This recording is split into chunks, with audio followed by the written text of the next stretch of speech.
Welcome back, everybody. I'm Absurdum, and we're going to jump right back into Battle Brothers. Well, kind of. Actually, this is going to be the end of Battle Brothers Season 6. Mostly because, well, I took the weekend off. As you probably noticed, there was a couple episodes going on. I wanted to see how people felt about ending it. Got a couple of responses about it. Wanted to see how I felt about ending it. And wanted to see if I was going to have a strong urge to keep pushing this on after a couple days. And honestly, I don't. I'm having a lot more fun playing the off-camera game and trying to get it ready for the end game stuff that I want to kind of do and record.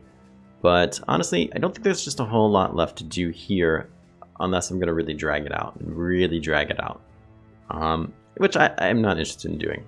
Mostly because we're in kind of a terrible shape. It's going to take a long time of recovering and avoiding a lot. And I think we've done everything we've wanted to do. So with that being said, let's take a look at who's still alive first off. Murray did a great job of surviving. Take a good look here. Lived for 52 days, he's with us. Killed 80 people. Remember here never even got a name. He's only been here for 2 days. Griffonock, who never got a name, but he's been with us for a super long time. 113 days, 26 kills. That's actually not that great. I thought he would have more kills. Fiasco, of course, survived this time all the way to the end. I'm very, very happy to have that happen, because he usually doesn't. Or at least dies a couple times and keeps coming back. 171 days. And 101 kills. Phenomenal. Herman never got a name. Only 2 days. Only 2 days. Israk. Now this is the second. He's been reborn. 169 days, 90 kills, 118 battles. Very happy to see that. Thorsmond, I don't think he's been here long. 52 days, but only did 6 battles. Asgir the Exerciser, he was only with us for 15 battles. 72 days, but he wasn't in a lot of the action. He's also missing an eye. We lost a lot of really good captains, so this guy was kind of a fill-in. And of course, Gears, Deadshot. This guy was amazing. He got carried through a lot of really bad situations and turned him around very, very quickly. We fractured his skull, but that will heal. Good news, fractured skulls, 3 days. It'll be fine. 166 kills, amazing. 142 battles, and was actually one of our starting brothers. Which I think this is like the first time I've ever retired with one of them not dying. Mr. Quick here has been with us for 72 days, but only done 6 battles.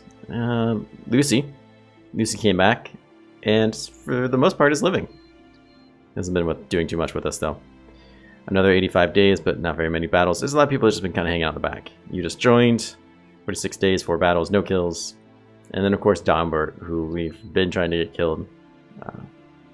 Still hasn't died, but that's alright. Oh no, we still have a pretty good team left, and we're in decent position. Now, I know if we hang out a little bit longer and kind of let this thing settle over, we'll get a better kind of retirement screen. But honestly, that could be another 2 weeks in game. It could be sometime. It's got to be done real soon. But I don't think it's worth hanging out for. So let's check the obituary before we end it.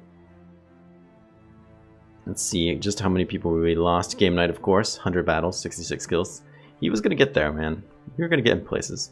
Toby the Amazing died shortly after naming him, I feel like, which is unfortunate. Very unfortunate, the fight he got killed in. But he was doing very, very well. Getting almost a kill every other battle, but that would have just kept getting better as he leveled up. Some other people I'm not super impressed with. Spencer Williams the Snake. I was really upset when he died. We had to leave him behind. We had to run away when we got attacked by that mercenary group out of the blue. Same with Yoda. She just got straight up murdered. LP Daddy died, I remember that. That was not fun. Is Joyce, we had to get put down ourselves. Which stunk. And some with Amir the Mauler, those were both good characters. Opress, I was really upset when got shot down. Opress was really good. Noble Family. The first Lucifer who died. The second I named him. Ospen Kane, who didn't actually die immediately. He was really good at always getting shot down. Every time, every battle getting a permanent injury. Nope, made it. Lobster Muchacho, I was a big fan of him simply because of his name alone. This was our one sergeant who was really, really good. I was really upset when he died. Dark Servant Scallywag was one of our starting people. Split in 2 by Hedge Knight. Yes, that's right. That's the first Hedge Knight we ran into. I think just like murdered 4 people and just walked away like no big deal. Yeah, there's a whole bunch of them there. I mean, we've run into a couple who have just been murdered. But Gentleman Blade, Zio, of course, who didn't make it very well after that fight either. Bill Holm wasn't with us very long. Greg Soza, Mark Gomez. These were some other subscribers. Nova Charlie, killed by a Billman, which is quite unfortunate. First Mizrak, who only got 1 kill before dying. And the first Ospen Kane, who didn't apparently do so hot either. Another Larry McCoon.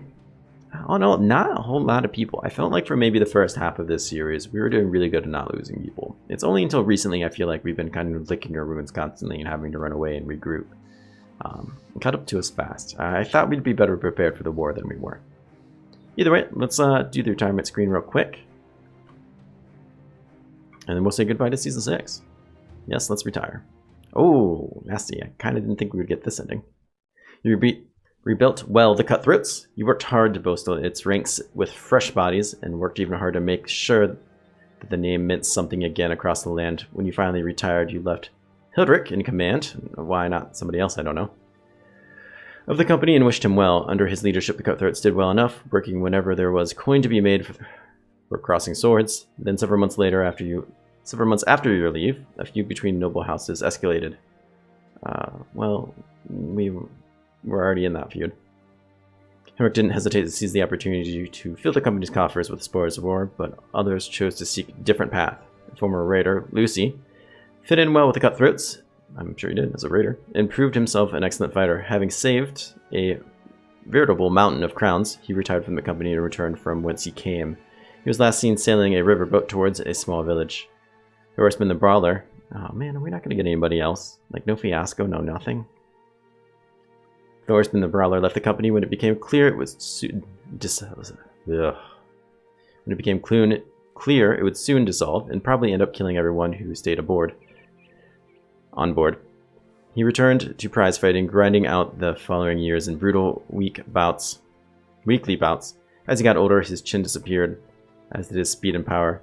He was left jobbing, inattentionally taking falls and losing badly when he didn't. Eventually, no one gave him a fight, and noble men offered him a large sum of money to wrestle a bear. And the desperate Thorsman took him up on it. When the quote-unquote fight was over, the brawler lay dead, mangled beyond recognition, being dragged around the mud by a ferocious beast as drunken highborns cheered and clapped. Nobles play their own dangerous game, and Hildrick didn't see what was coming. A few successful skirmishes into the war. The Cutthroats found themselves pitted against the superior numbers with no way out and no reinforcements coming to their aid. They were made a pawn sacrifice, discarded and as a ruse to draw out the enemy and strike elsewhere. Mercenaries are easily replaced, and dead ones don't ask to be paid, after all. It was a battle of little consequence to the war, but it was a devastating defeat for the company from which it never recovered. The war raged on for another 2 years. My God, I hope not. If so, I'm glad we got out when we did. But few still remember the name Cutthroats when it was all over. Well, that's unfortunate. But I wasn't expecting anything amazing. Well, I do want to thank everyone for coming by with Season 6, for giving names, coming back, telling me their thoughts on each episode. I really, really appreciate it. Next, I'm hoping to continue on with my offline campaign and to do the Black Obelisk, and I haven't found the dragon yet, but I'm going to do that. There'll probably be standalone episodes. If anybody really, really wants to watch them, I can just pick up where I am. I'm in... Actually, no, I just finished the second Crisis. See where we're called in the Steamer host because it's a beginner campaign. And this is the one I'm trying to teach my wife how to play. But if anyone's interested, it's day 228. I just feel like it's probably going to be some time. Probably 400 plus days. So I'm not intending to do it, but if anyone wants to see it, I guess I could upload them. But I'm probably just going to wait until it's time to attack those things. And like I said, just have standalone episodes, and hopefully they'll go well. But who knows, maybe they won't. And then after that, we'll do Season 7, which may be another shieldless campaign. No shields campaign I did before was really fun. So we might try another challenge like that, or maybe something else. If anybody else has another idea, let me know. Or we just might move on to a different game altogether. But a lot of people in my channel seem to really like Battle Brothers. I really like Battle Brothers. Even when it's not going well, I still really like Battle Brothers. It's just a lot of fun, and it's hard to kind of pull yourself away from. But let me know what you think. And until then, I hope you guys have a great day. Take care.